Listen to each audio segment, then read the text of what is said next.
Mantoux, Mantoux বাড়ি আছিস? হ্যাঁ আছি তো, এসো। যাবো? হ্যাঁ এসো। দেখি বলি কত রং টং কেনে একটু ঘুরে আসি দোলের সময়, একটু দেখে আসো তো। অনেক রং কেনে, বাবা কত রং কিনেছি। এরকম আমি এই মোড়ের মাথায় রং কিনতে বলে এগুলো সব কিনেছি। তুমি এসছো ভালোই হয়েছে, আমি নাহলে তোমার ডাকিয়ে যেতাম এক্ষুনি। এরকম বেলুন কিনেছি।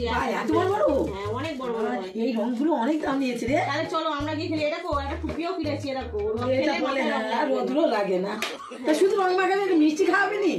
হ্যাঁ মিষ্টি নিয়ে একটু মিষ্টি নিয়ে আমি একটু বসি। তুমি বসো, আমি ঘরে যা তোর মিষ্টি নিয়ে আবার বেশ করে মিষ্টি নিয়ে, কেন মনে মতো সবাইকে খাওয়াতে হবে।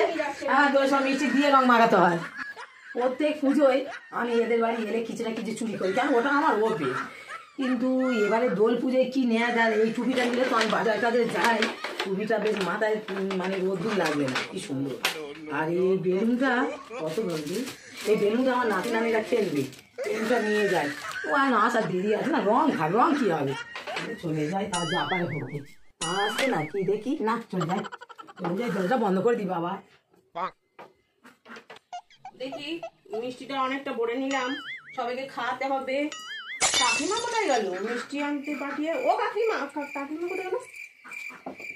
আর টুপি, এ বাবা আমার টুপিটা কোথায় গেল? এখানে ছিল দোল খেলবো সেই টুপিটা আর বেলুনের প্যাকেট, বলবো জানি তো। এ কি, ওই দেখো আমার কাকিমা এসে দেখো বেলুনের প্যাকেট আর ওই টুপিটা নিয়ে চলে গেছে। কিছু না কিছু চুরি করবেই, যখনই আসবে চুরি করবে। যা না না, আর কি আর থাকে।